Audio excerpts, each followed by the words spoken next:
Halo, shalom semuanya. Kembali lagi bersama Mistika di pembelajaran religion. Nah, di video pembelajaran kali ini kita akan belajar tentang bertobat. Apa tadi? Bertobat. Jadi hari ini kita belajar tentang bertobat. Apa itu bertobat? Bagaimana itu bertobat? Seperti apa itu bertobat? Nah, Rinita akan belajar tentang itu. Nah, mari kita simak bersama-sama, belajar bersama-sama.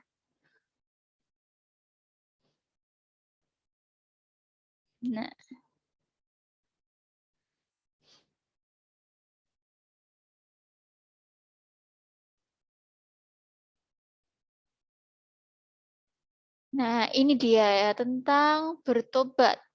Galatia 5 ayat 18 sampai dengan 24. Mari kita buka bersama-sama. Please open your Bible. Ada di Galatia 5 ayat 18 hingga 24 yang berbunyi,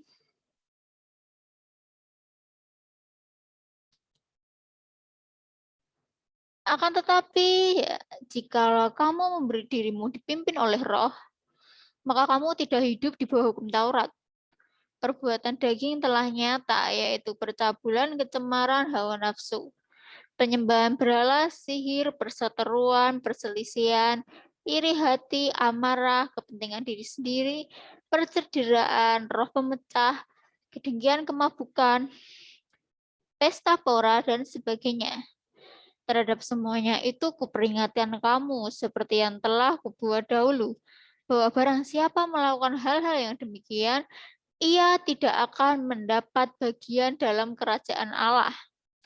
Tetapi buah roh ialah kasih, sukacita, damai sejahtera, kesabaran, kemurahan, kebaikan, kesetiaan, kelemah lembutan, penguasaan diri. Tidak ada hukum yang menentang hal-hal itu. Barang siapa menjadi milik Kristus Yesus, ia telah menyalibkan daging dengan segala hawa nafsu dan keinginannya. Jadi di sini adalah ya di poin terpentingnya, barang siapa menjadi milik Kristus Yesus, ia telah menyalibkan daging dengan segala hawa nafsu dan keinginannya. Jadi gimana? Apa maksudnya menyalibkan daging dan segala hawa nafsu dan keinginannya ya? Bagaimana menyalibkan yang namanya percabulan, kecemaran, hawa nafsu, penyembahan berhala, sihir ya, dan lain-lain sebagainya yang disebut sebagai hawa nafsu dan keinginan. Nah, di sini kita akan belajar yaitu tentang bertobat ya. Bertobat berarti menyalibkan daging dengan segala hawa nafsu dan keinginannya bisa disebut dengan bertobat. Nah, mari kita pelajari lebih lanjut apa itu bertobat. Nah,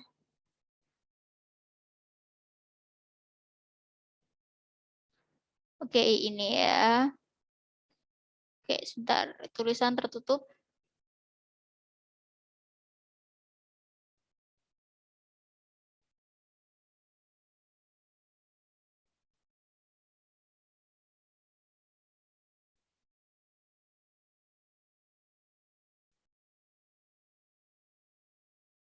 Nah, ini dia pengertian dari bertobat ya, pengertian dari bertobat.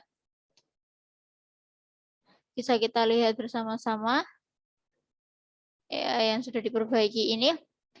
Dari pengertian, bertobat berasal dari bahasa Ibrani, shu, artinya berputar, berbalik kembali. Berbalik dari dosa kembali kepada Allah ya, jadi berbalik. Yang awalnya berdosa langsung berbalik ya menuju kepada Allah. Dan dalam bahasa Yunani bertobat itu metanoia, artinya perubahan hati, yaitu pertobatan nyata dalam pikiran, sikap, pandangan dengan arah yang berubah, putar balik dari dosa kepada Allah dan pengabdian kepadanya. Jadi bisa kita simpulkan bahwa di dalam perjanjian baru dan perjanjian lama, baik bahasa Ibrani maupun Yunani ya, memiliki arti yang sama, yaitu berputar kembali ya, putar balik. berbalik kembali dari yang awalnya hidupnya berdosa, berbalik menjadi hidup menurut Allah, menurut kehendak Allah yang awalnya ada di jalan dosa, jalan kefasikan, kedagingan ya, berbalik ya, berputar Allah ke jalan di mana Yesus berada, kehidupan kekal, keselamatan ya. Di sini ada gambarnya ya. Yang awalnya di panah dosa kematian, dia berputar ya, berputar berbalik kepada keselamatan kehidupan kekal. Itulah ya pengertian bertobat dalam bahasa Ibrani, dalam bahasa Yunani, dalam Alkitab Perjanjian Lama dan Alkitab Perjanjian Baru. Nah, lalu pertobatan terungkap dalam perangai atau perilaku ya. Jadi pertobatan manusia nampak ya terungkap dari perangainya atau perilakunya sebagai dampak dari karya Roh Kudus yang melahirkan kembali orang itu ya. Itu. Pertobatan juga merupakan karya Roh Kudus ya. Karya Roh Kudus yang menuntun kita, yang selalu mengingatkan kita untuk bertobat ya. Dan setelah kita bertobat ya, pertobatan itu terungkap dalam perangai kita, dalam perilaku ya, perangai atau perilaku kita ya.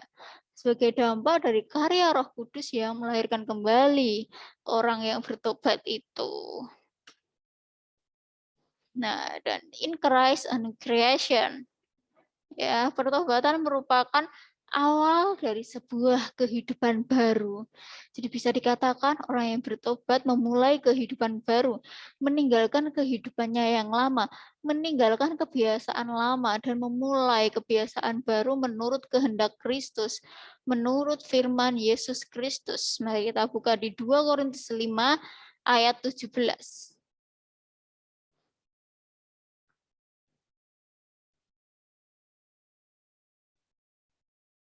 2 Korintus.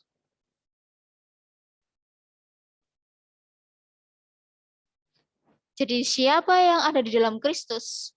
Ia adalah ciptaan baru. Yang lama sudah berlalu, sesungguhnya yang baru sudah datang ya. Jadi in Christ a new creation. Jadi siapa yang ada dalam Kristus, ia adalah ciptaan baru. Yang lama sudah berlalu, sesungguhnya yang baru sudah datang.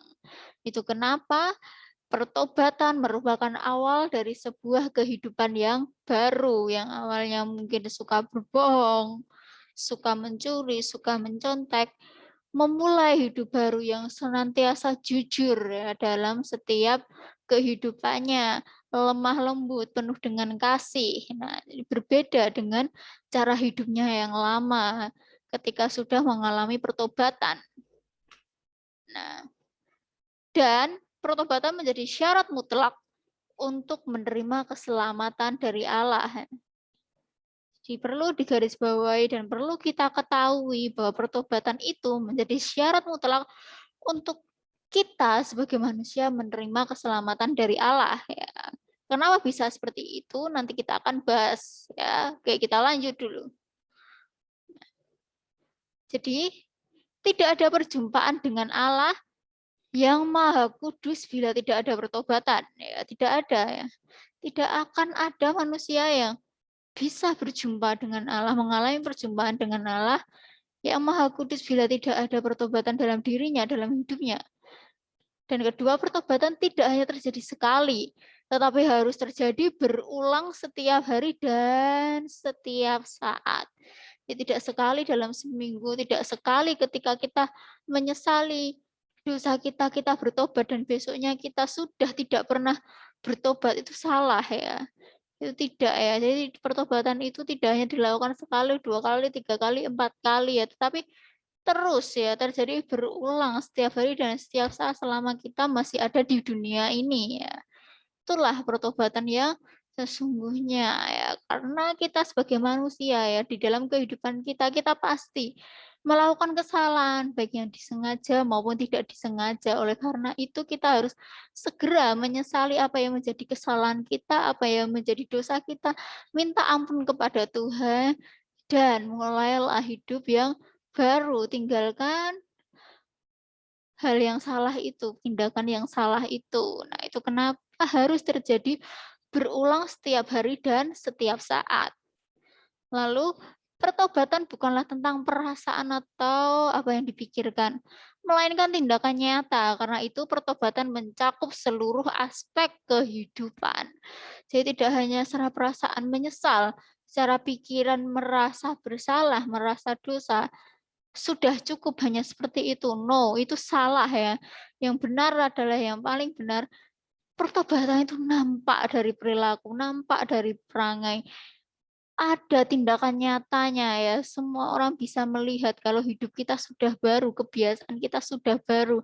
Tidak lagi hidup dalam kehidupan lama kita yang suka bertengkar, suka mengolok-ngolok seperti itu ya.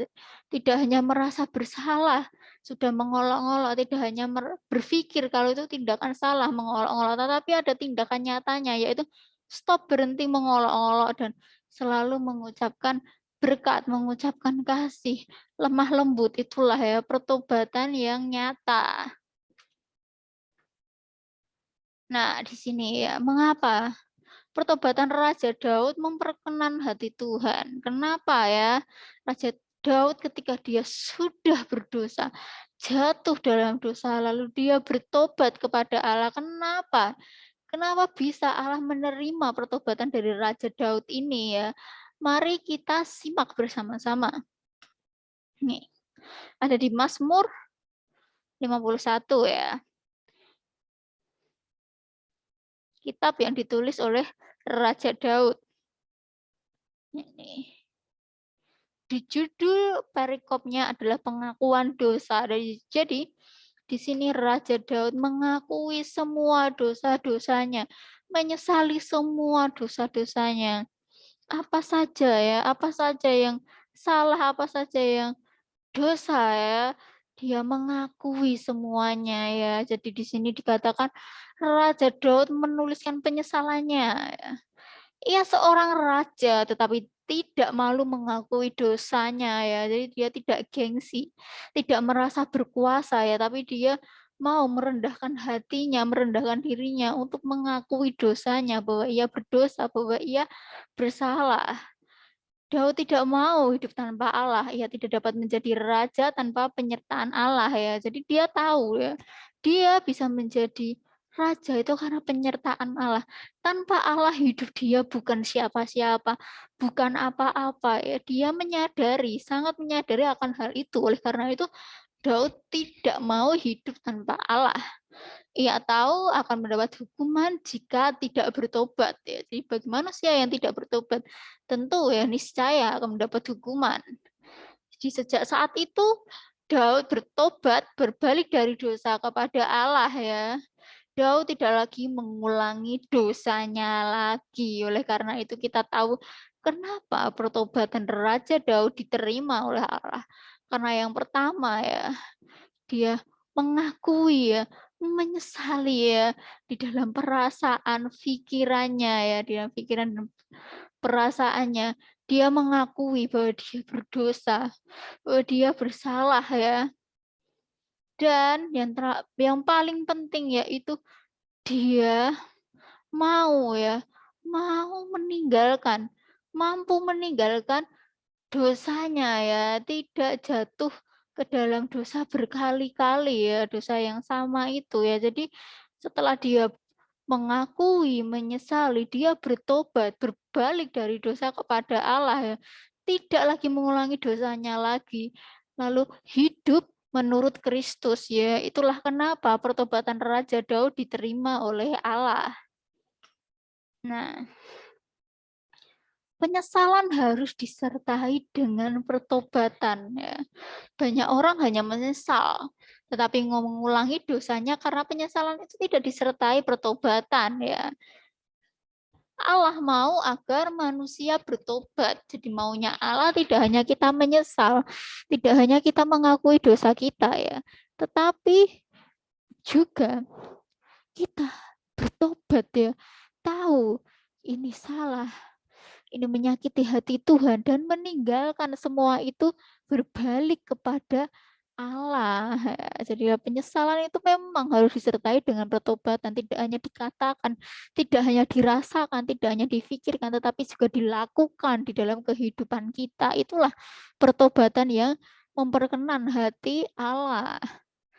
Allah mau agar manusia bertobat. Oke. Syarat mutlak diselamatkan. Ya, kembali ke syarat mutlak diselamatkan. Apa itu ya? Apa syaratnya? Apa syarat mutlak untuk bisa kita diselamatkan? Yaitu dengan pertobatan. Bertobat ya.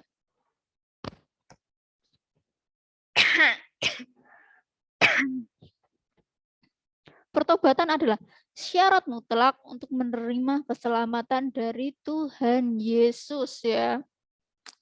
Namun tidak ada orang yang dapat melakukannya sendiri. Tuhan turut berperan dalam pertobatan. Tuhan menolong orang berdosa memampukannya lepas dari dosa. Jadi ketika kita bertobat ya, menyesali dan berbalik kepada Allah ya, Tuhan juga akan membantu kita ya. Membantu kita untuk tidak kembali ke jalan dosa itu, untuk tidak kita jatuh ke dalam dosa itu lagi ya. Nah, ya Tuhan menolong orang berdosa, memampukannya lepas dari dosa, memampukannya meninggalkan hidupnya yang lama. Ketika orang berdosa bertobat, Allah menariknya pada jalan menuju keselamatan. Kita bertobat, minta ampun, menyesali, mengakui dan berbalik kepada Tuhan ya. Tuhan langsung menarik kita ya, menyelamatkan kita dari dosa. Nah, masih di syarat mutlak diselamatkan.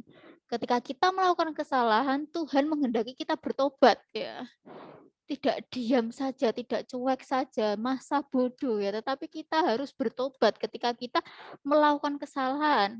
Kita harus mau menyadari kesalahan kita, lalu menyesali dengan sungguh-sungguh dan berbalik kepada Tuhan ya. Jadi tidak hanya menyesal-menyesalan, hanya untuk formalitas ya, tapi benar-benar merasa bersalah, benar-benar merasa menyesal, sungguh-sungguh, dan ada tindakan nyatanya, yaitu berbalik kepada Tuhan.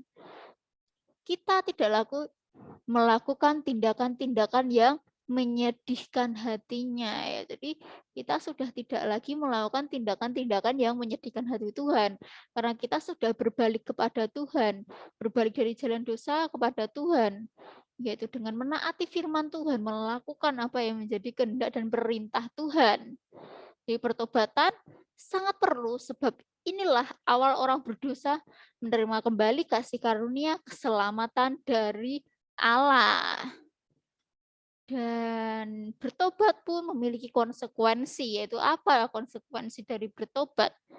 Jadi bertobat berarti harus melawan semua keinginan daging, apapun yang tidak benar ya. Jadi benar-benar meninggalkan ya, yaitu konsekuensinya kita benar-benar 100% meninggalkan kebiasaan lama kita, kehidupan lama kita yang bertentangan dengan Tuhan, yang menyakiti hati Tuhan, yang melanggar perintah Tuhan ya. Orang yang sudah bertobat menyerahkan diri pada pimpinan Allah. Roh Kudus akan berkuasa pada hidupnya dan mengubah semua perilaku jahat dengan perilaku baik. Dan yang terakhir, konsekuensi dari bertobat adalah meninggalkan semua cara hidup lama ya, dan memulai hidup baru dengan cara hidup yang baru, yaitu menaati ajaran Alkitab. Nah, oke, selesai ya tentang bertobat ya, yaitu berbalik ya dari jalan dosa, jalan yang salah menuju Allah, menuju kebenaran Allah, melakukan kehendak Allah ya. Dan pertobatan adalah ada tindakan nyata ya. Tidak hanya dikatakan, tidak hanya dirasakan, tidak hanya difikirkan, tapi juga dilakukan. Itulah pertobatan yang memperkenan hati Tuhan, seperti pertobatan Raja Daud. Nah, sekian video pembelajaran kali ini tentang bertobat. Mari kita selalu ya mengakui kesalahan kita, dosa kita, minta ampun sama Tuhan, bertobat setiap hari, setiap saat. Tidak hanya satu ataupun dua kali ya, tapi setiap hari, setiap saat ada pertobatan di dalam diri kita, di dalam hidup kita. Karena kita tahu kita pasti melakukan kesalahan, baik sengaja maupun tidak sengaja, supaya Tuhan senantiasa menyelamatkan kita, menerima pertobatan kita. Nah, oke. Sekian, terima kasih video pembelajaran kali ini. Bye-bye. See you next video. Bye. God bless you.